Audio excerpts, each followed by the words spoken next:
ये कहानी सिर्फ एक परिवार की नहीं है, ये उस गलती की कहानी है जो एक आदमी अपने करियर को बचाने के लिए करता है और वही गलती उसके पूरे परिवार को मौत के मुंह में धकेल देती है। ये एक हॉरर थ्रिलर फिल्म है जिसमें सच्चे अपराधों पर लिखने वाला लेखक खुद सबसे डरावने अपराध का हिस्सा बन जाता है। मैं आपको कहानी शुरू से समझाता हूँ। एलिसन ऑनसावाल्ट एक ट्रू क्राइम लेखक है जिसे अपने पहले ही किताब से जबरदस्त सफलता मिली थी, क्योंकि उसकी किताब में दिए गए नए सबूतों की वजह से एक अपराधी पकड़ा गया था। लेकिन उसके बाद उसकी अगली किताबें पूरी तरह फ्लॉप हो जाती हैं। करियर को दोबारा पटरी पर लाने के लिए वह अपने परिवार के साथ पेंसिल्वेनिया के चैट्सफोर्ड शहर में शिफ्ट हो जाता है। एलिसन के साथ उसकी पत्नी ट्रेसी, 12 साल का बेटा ट्रेवर और 7 साल की बेटी एशली भी होती है। लेकिन एलिसन ने एक बहुत बड़ी बात अपनी पत्नी और बच्चों से छुपाई होती है। जिस घर में वे रहने आए हैं, उसी घर के पिछले मालिक स्टीवेंसन परिवार को फांसी पर लटकाकर मार दिया गया था।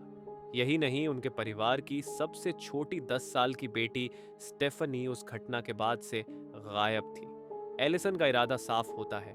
वह इस मर्डर केस पर रिसर्च करके अपनी अगली किताब लिखना चाहता है ताकि उसका करियर फिर से चमक सके। एक दिन अटारी में उसे एक डिब्बा मिलता है जिसमें एक बिच्छू, एक प्रोजेक्टर और कुछ फिल्म रील्स होती हैं। इन रील्स पर होम मूवीज लिखा होता है। जब एलिसन उन्हें चलाकर देखता है तो उसकी रूह कांप जाती है।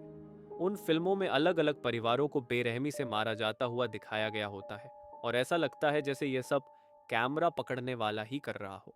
एलिसन एक पल के लिए सोचता है कि इन वीडियो को पुलिस को दे देना चाहिए, लेकिन फिर उसका लालच जाग जाता है। उसे लगता है कि ये वीडियो उसकी किताब को मशहूर बना सकते हैं। वह इन्हें अपने पास रख लेता है और खुद ही जांच शुरू कर देता है। फिल्मों में उसे एक अजीब सा निशान और एक रहस्यमयी आकृति दिखाई देती है। वह एक रील को 1998 में सेंट लुइस में हुए मिलर परिवार के मर्डर से जोड़ता है, जहां 13 साल का बेटा क्रिस्टोफर भी गायब हो गया था। एक रात अटारी से आवाज आने पर जब एलिसन वहां जाता है तो उसे रील के डिब्बे के ढक्कन पर बच्चों जैसी डरावनी ड्राइंग्स मिलती हैं जिनमें हत्याओं को दिखाया गया होता है। उन्हीं ड्राइंग्स में एक किरदार का नाम लिखा होता है, मिस्टर पूगी। उसी दौरान उसे रील के डिब्बे में एक किंग स्नेक भी मिलता है। घबराहट में वह छत से नीचे गिर जाता है, जिसके बाद इमरजेंसी सर्विस बुलानी पड़ती है। वहां एक डिप्टी आता है जो मजाक में खुद को डिप्टी सो एंड सो कहलवाने लगता है और एलिसन की मदद करने के लिए तैयार हो जाता है। बाद में एलिसन को अपने बगीचे में एक रॉटवाइलर कुत्ता भी दिखता है जो उसे देखकर भाग जाता है। डिप्टी की मदद से एलिसन को पता चलता है कि ये हत्याएं अलग अलग शहरों में और अलग अलग समय पर हुई है और यह सिलसिला 1966 से चला आ रहा है। हर बार एक पूरा परिवार मारा जाता है और हर बार परिवार का एक बच्चा गायब हो जाता है। इससे भी डरावनी बात यह होती है कि चैट्सफोर्ड आने से पहले स्टीवेंसन परिवार उसी घर में रहता था जहां मिलर परिवार मारा गया था। एलिसन एक ऑकल्ट एक्सपर्ट प्रोफेसर जोनस से मिलता है जो उस अजीब निशान को बेबीलोनियन देवता बुगुल से जोड़ता है। जोन्स बताता है कि बुगुल बच्चों को अपने जाल में फंसाकर उनकी आत्मा खा जाता है। उसका मानना होता है कि ये हत्याएं किसी एक इंसान का काम नहीं, बल्कि किसी पंथ की दीक्षा से जुड़ी रस्म हो सकती है। धीरे धीरे घर में अजीब घटनाएं होने लगती हैं। एलिसन को दिखाई न देने वाले भूतिया बच्चे घर में घूमने लगते हैं। ट्रेवर को भयानक नाइट टेरर होने लगते हैं। एशली दीवारों पर स्टेफनी की तस्वीरें बनाने लगती है और कहती है कि स्टेफनी उससे बात करती है।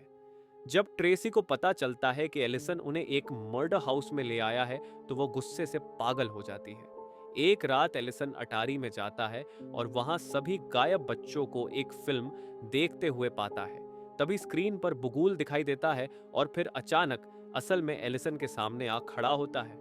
डर के मारे एलिसन कैमरा, प्रोजेक्टर और सारी रील्स तोड़ देता है और परिवार को वापस पुराने घर में ले जाता है। कुछ समय बाद प्रोफेसर जोन्स एलिसन को बुगुल से जुड़ी तस्वीरें भेजता है जिनमें वही निशान, बिच्छू, सांप और कुत्ता शामिल होते हैं। जोन्स बताता है कि शुरुआती ईसाइयों का मानना था कि बुगुल की तस्वीरें एक दरवाजा बनाती हैं, जिससे वह असली दुनिया में आकर बच्चों को अपने कब्जे में ले सकता है।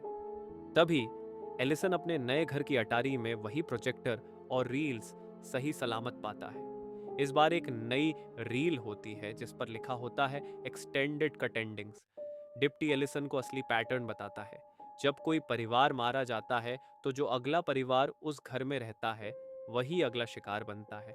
लेकिन तब जब वह घर छोड़कर भागता है, भूत या घटनाएं उन्हें घर छोड़ने के लिए मजबूर करती हैं। तभी एलिसन को एहसास होता है कि घर बदलकर उसने अपने ही परिवार को खतरे में डाल दिया है। एक्सटेंडेड कट में यह खुलासा होता है कि हर हत्या के बाद गायब बच्चे फ्रेम में आते हैं और वही असली कातिल होते हैं जो बुकूल यानी मिस्टर बूकी के कब्जे में आकर अपने ही परिवार को मार देते हैं। एलिसन को अचानक चक्कर आने लगता है। वह अपनी कॉफी में हरा सा पदार्थ देखता है और उसे एशली की लिखी एक पर्ची मिलती है जिस पर लिखा होता है गुड नाइट डैडी। इसके बाद वह बेहोश हो जाता है। जब उसे होश आता है तो वह देखता है कि वह ट्रेसी और ट्रेवर बंधे हुए हैं और मुंह में कपड़ा ठूंसा हुआ है। एशली जो अब पूरी तरह कब्जे में होती है, कैमरा लेकर सामने आती है और कहती है कि वह अपने पिता को फिर से मशहूर बना देगी। इसके बाद वह कुल्हाड़ी से अपने ही परिवार के टुकड़े कर देती है और उनके खून से दीवारों पर तस्वीरें और बुगुल का निशान बनाती है। प्रोजेक्टर पर उसकी हत्याओं की फुटेज चलती रहती है और वह रील के डिब्बे के ढक्कन पर अपने परिवार की लाशों की ड्राइंग बना देती है। तभी बुगुल प्रकट होता है, एशली को अपना बताता है और उसके साथ फिल्म के अंदर चला जाता है जहां उसकी आत्मा भी खा ली जाती है। आखिर में एशली की रील भी बाकी फिल्मों के साथ ओन सवॉल्ट परिवार की अटारी में रख दी जाती है जिसका नाम होता है हाउस पेंटिंग 12। और अंतिम जंप स्केयर में अचानक स्क्रीन पर बुगुल का चेहरा उभर आता है।